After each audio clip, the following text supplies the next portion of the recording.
여러분 안녕하십니까? 광주 MBC 뉴스투데이 시작합니다. 먼저 오늘의 주요 뉴스입니다. 광주의 코로나19 확산세가 심각합니다. 2차, 3차 감염자가 속출하고 있습니다.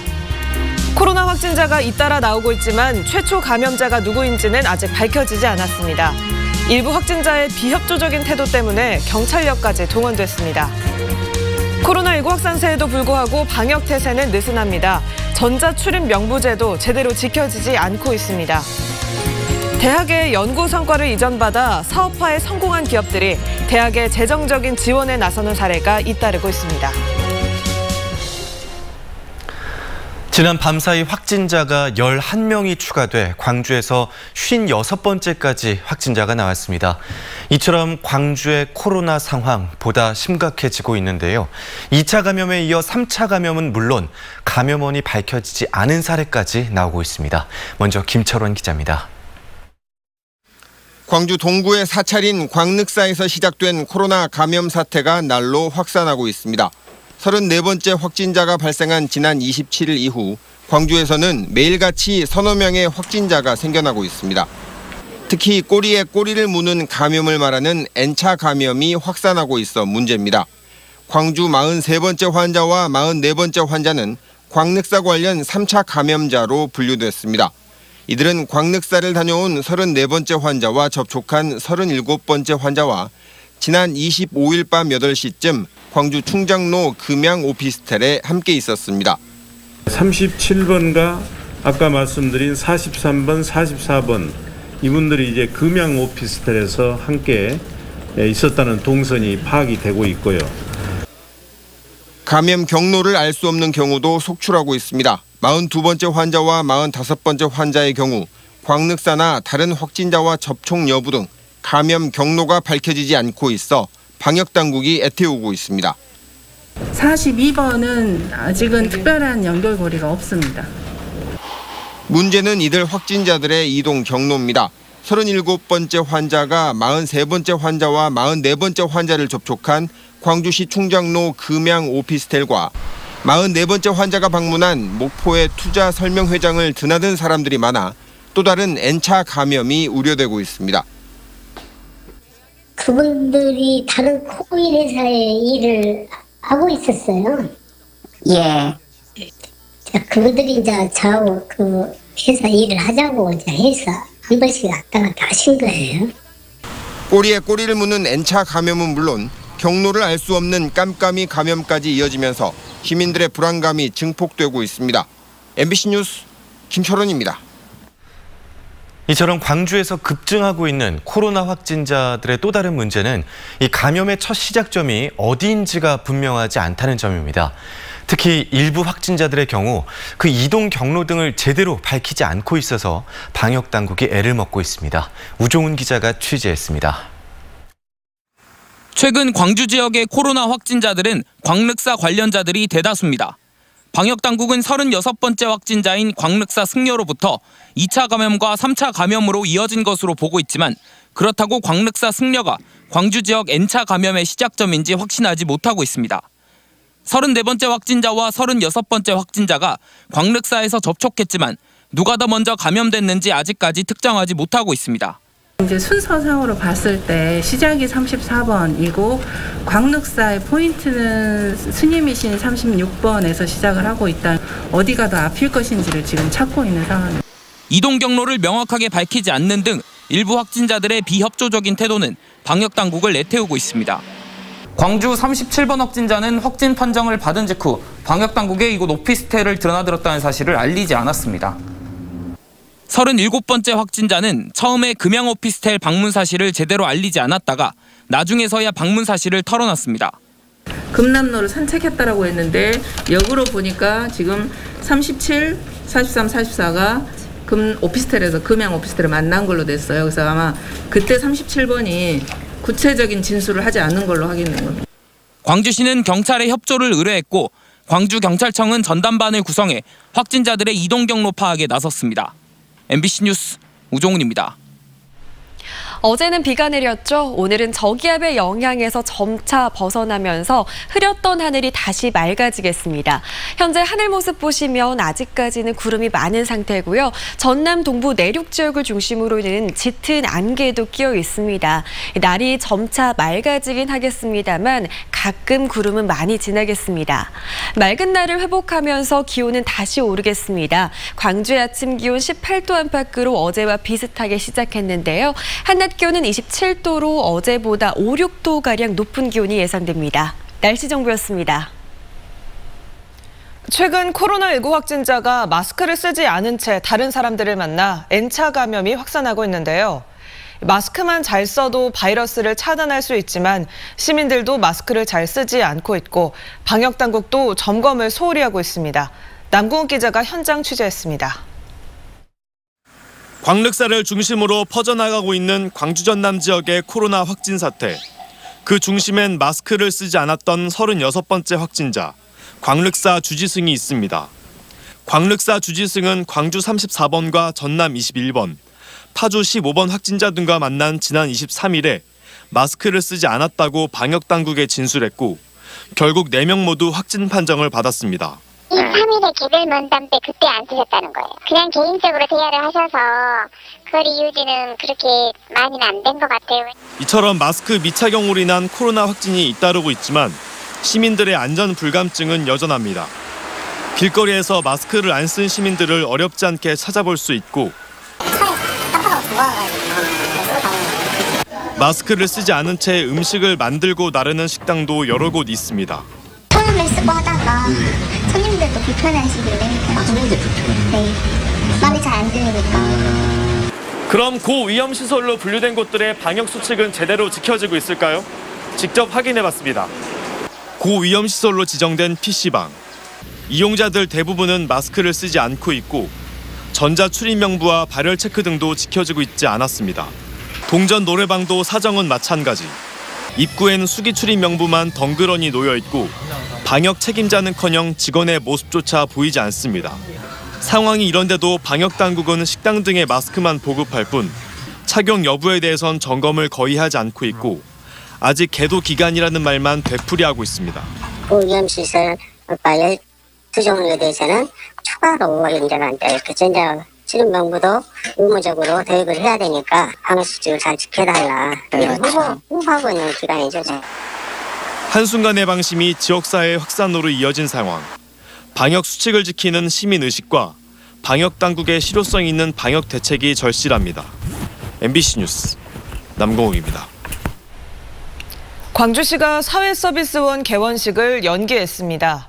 광주시는 당초 오늘 보건복지부 장관 등 소규모 인원이 참석한 가운데 사회서비스원 개원식을 열 예정이었지만 코로나19 지역사회 감염이 확산 추세를 보임에 따라 개원식을 연기하기로 결정했다고 밝혔습니다.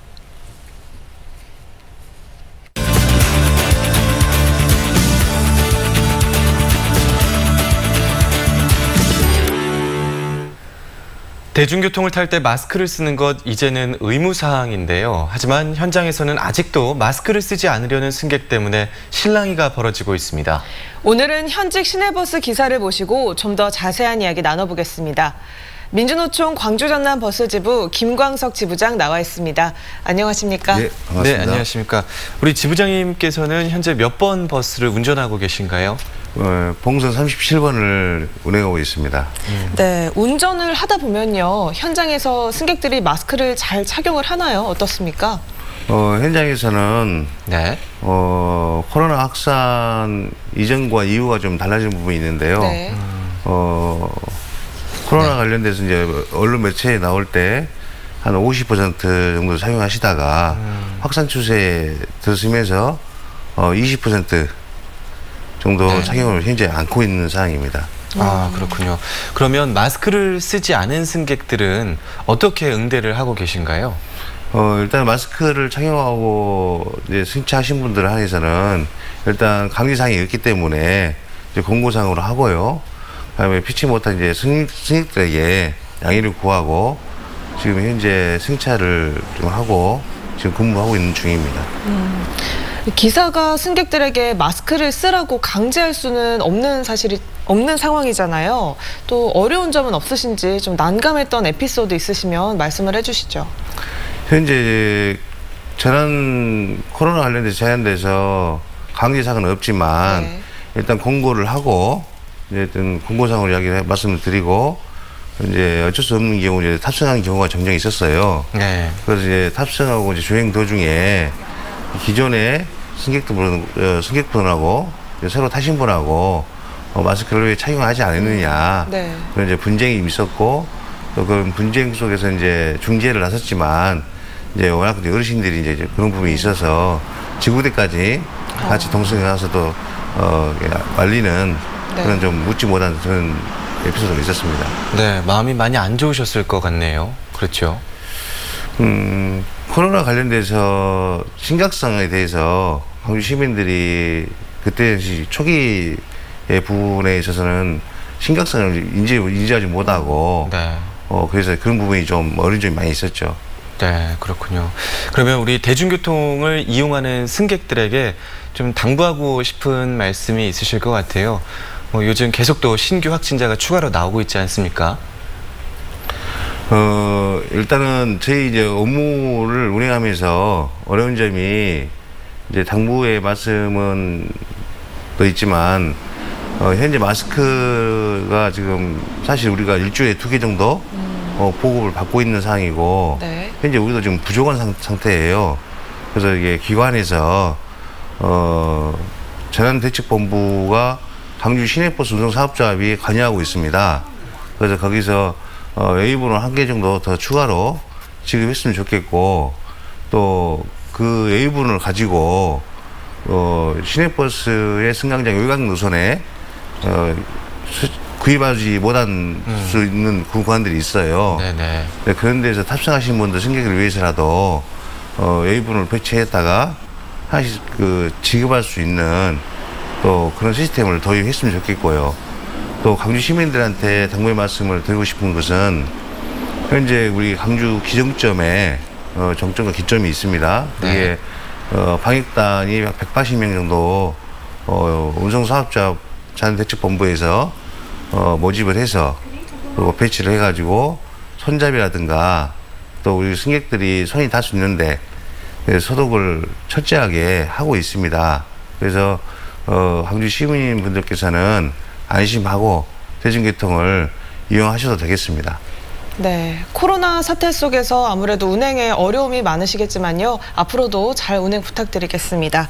지금까지 민주노총 광주 전남버스지부 김광석 지부장이었습니다. 오늘 말씀 고맙습니다. 네, 고맙습니다. 감사합니다.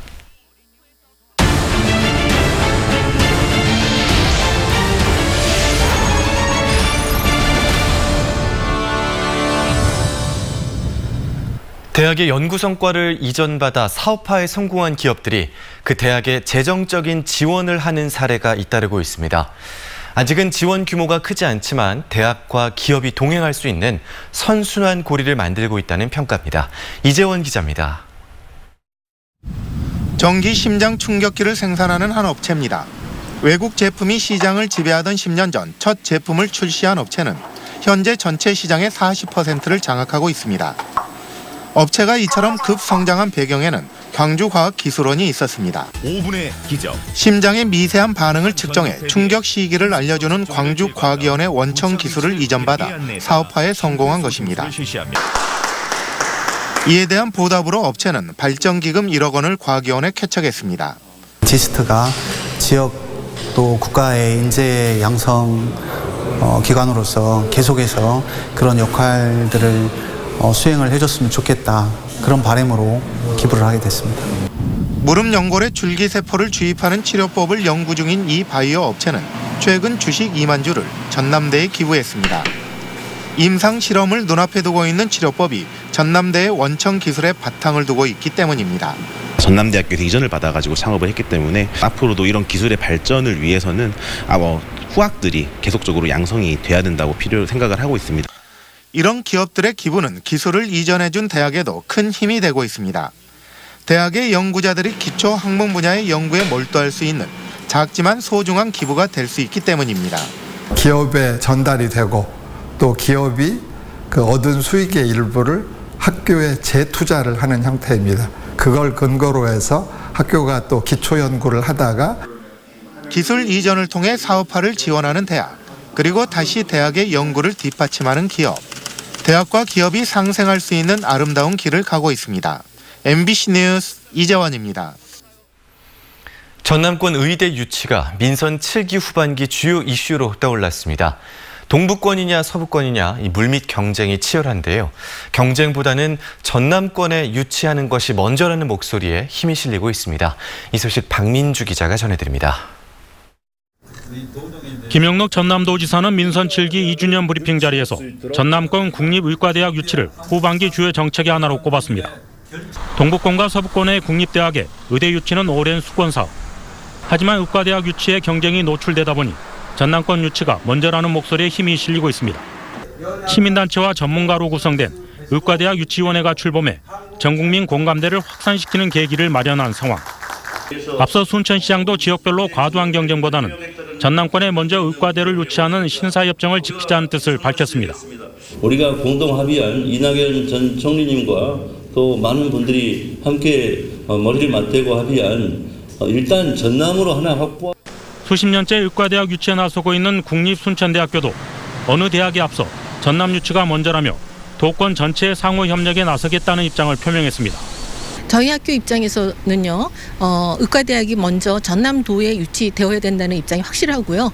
그것을 위해서 전남도가 지금 적극적으로 추진하고 계시고 여러 지자체도 노력하고 계시는데 저희도 똑같은 입장입니다. 지난 총선에서 민주당 전남권 후보들의 대표 공약이었던 의과대 유치. 코로나 전국으로 국립의과대학이 없는 전남권에 유치 당위성이 커진 만큼 상생의 해법을 찾을 수 있을지가 앞으로 관건입니다. MBC 뉴스 박민주입니다. 의료 취약계층에 대한 의료 서비스와 의료기관의 불균형을 해소하기 위해 지역 거점 공공병원이 하루빨리 설립돼야 한다는 지적이 나왔습니다.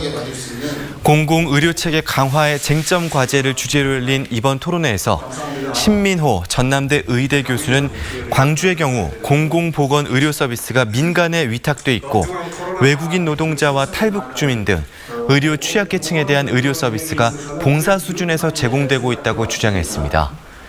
신 교수는 500병상 이상 규모의 지역 거점 공공병원을 조속히 건립해 지역별 의료 불균형을 해소하고 중증 감염병 환자도 효과적으로 치료해야 한다고 제언했습니다.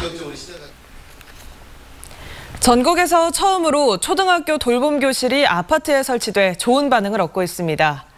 경력단절 학부모가 돌봄교실 강사로 채용되는 등 일석이조의 효과를 거두고 있습니다. 김윤 기자가 취재했습니다.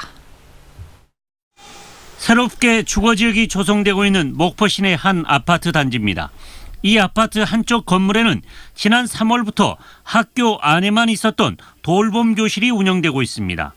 돌봄교실은 어린이용 도서와 책상 등이 비치됐고 격주로 근무하는 강사와 안전봉사자 등 4명이 배치됐습니다. 학부모들은 자신이 사는 아파트에 돌봄교실이 마련돼 거리감도 좁히고 목포교육청이 직접 운영하면서 신뢰감도 높습니다. 특히 일부 강사는 경력단절 학부모가 채용돼 일자리까지 제공되고 있습니다. 제 집 앞에 돌봄교실이 생겨서 일단 안전하게 아이들을 돌봄교실에 이용할 수 있어서 좋고요. 경력이 단절됐다가 다시 직장 여성으로 또 일할 수 있는 것도 좋아서 투비로 좋은 점인 것 같습니다. 학교 시설만으로 돌봄 수요를 감당하지 못했던 인근 초등학교에서도 내 집 앞 돌봄 교실을 크게 반기고 있습니다. 학교가 학교 본연의 교육 업무를 하는데 이 돌봄 업무까지 포함하기는 힘들거든요. 근데 그런 걸 덜어주는 아주 좋은 기관인 것 같고요. 저희가 전국 최초로 알고 있는데 이게 정말 여러 군데 생겼으면 좋겠어요. 목포교육지원청은 이 같은 돌봄 교실이 좋은 반응을 얻으면서 내 집 앞 돌봄 교실 2호점을 준비하고 있습니다. 하지만 돌봄 교실이 들어설 건물을 마련하기가 쉽지 않아 자치단체의 협조를 기대하고 있습니다. MBC 뉴스 김윤입니다. 광주시는 오늘부터 적용되는 도시가스 소비자 요금을 동결합니다. 광주시는 인건비 등을 감안하면 6.55% 인상 요인이 있지만 물가 안정 등을 고려해 동결을 결정했다고 밝혔습니다. 광주시는 지난 3월 코로나 민생 대책의 일환으로 상하수도와 도시가스, 시내버스 요금 등 6대 공공요금 동결을 선언한 바 있습니다. 청년들의 창업과 소통 창구인 광주 청년센터가 광주 동구 예술길로 자리를 옮겨 문을 열었습니다.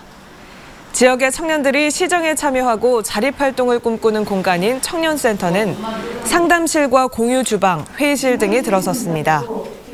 지난 2015년 금남 지하상가에서 문을 연 청년센터는 지하에 위치해 접근성이 떨어진다는 지적을 받았습니다. 담양 대나무밭 농업이 세계 중요 농업유산으로 지정됐습니다. 담양군 354개의 자연마을에 조성된 대나무밭은 죽재와 죽순, 버섯 등의 1차 부산물이 생산돼 주민 생계의 터전으로 자리 잡았고 사회 문화적 가치를 인정받아 세계 중요 농업유산에 등재됐습니다. 국내에는 모두 5개의 세계 중요 농업유산이 지정돼 있는데 전남에서는 2014년 완도 청산도 구들장론 이후 2번째 지정입니다.